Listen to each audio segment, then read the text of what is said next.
राष्ट्रवादीचे प्रदेशाध्यक्ष जयंत पाटील यांनी काल संध्याकाळी चंद्रशेखर बावनकुळे यांची भेट घेतली। महसूल विभागामधल्या कामांसाठी ही भेट घेतल्याचं जयंत पाटील यांनी सांगितलं। दोन्ही नेत्यांमध्ये झालेल्या भेटीवेळी राधाकृष्ण विखे पाटीलही उपस्थित होते।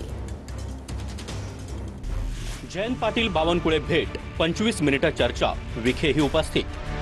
शरद पवारांच्या राष्ट्रवादीचे प्रदेशाध्यक्ष जयंत पाटील यांनी काल बावनकुळेंची भेट घेतली।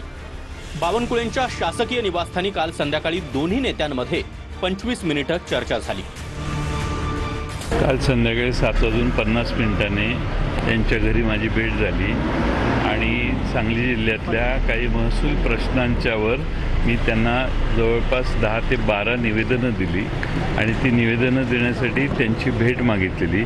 अशा आमच्या जिल्ह्यातले बरेच प्रश्न होते, ते घेऊन त्यांना भेटलो। बरोबर राधाकृष्ण विखे पाटील होते, स्टाफ होता, माझ्याबरोबरचे शिष्टमंडळातले 4-5 जण होते। काल रात्री सायंकाळी 8:30-9 वाजता B5 बंगल्यावर अधिकृत बंगल्यावर भेट झाली आणि माझ्या घरी तर 400-500 लोक त्यावेळी भेट झाली तेव्हा होते। ते अधिकृत माझ्या वेळ घेऊन आले होते आणि त्यामुळे काही ती राजकीय भेट नव्हती आणि कुठलीही राजकीय चर्चा सुरू झाली नाही, केवळ विकासाची चर्चा झाली।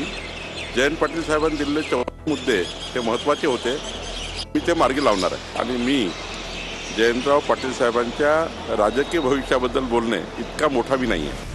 काही दिवसांपूर्वी जयंत पाटलांनी आपल्या मतदारसंघात केंद्रीय मंत्री नितीन गडकरी यांना निमंत्रित केलं होतं। सांगली जिल्ह्यातल्या इस्लामपूरमध्ये राजाराम बापू इन्स्टिट्यूटमधील वसतिगृह आणि व्यायामशाळेचं गडकरींच्या हस्ते उद्घाटन झालं।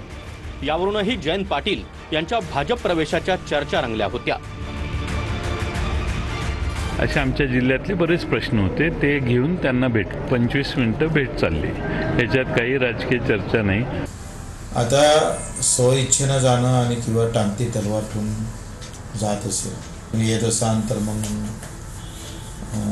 तुमच्यावर कारवाई होणार नाही येणार तर मग तुमच्यावर कारवाई होईल, असा काही प्रस्ताव घेऊन गेले नसेल तर बरं आहे। बावनकुळे हे राज्याचे महसूल मंत्री आहेत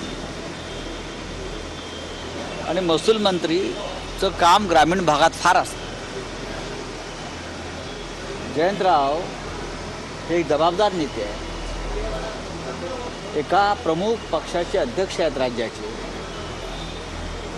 विधिमंडळात महत्त्वाच्या जबाबदाऱ्या त्यांनी पार पाडलेल्या आहेत। महाराष्ट्र सरकारच्या एखाद्या मंत्र्याला जर कोणी भेटत असेल तर त्यात वावगं काय आहे मला माहीत नाही। राजकीय ज्याचं त्याचं विषय स्वतंत्र असेल, कोणी काय भेटू नये अशातला काही भाग नाही। जर बावनकुळे आणि जयंत पाटील जर भेटले असतील तर मला असं वाटतं त्याची पार काही एक जयंत पाटील एक ज्येष्ठ नेते आहेत, बावनकुळे साहेब पण भारतीय जनता पार्टीचे अध्यक्ष प्रदेशाचे, एकमेकाच्या भेटी होणं याला लगेच राजकीय अर्थ देणं चुकीचं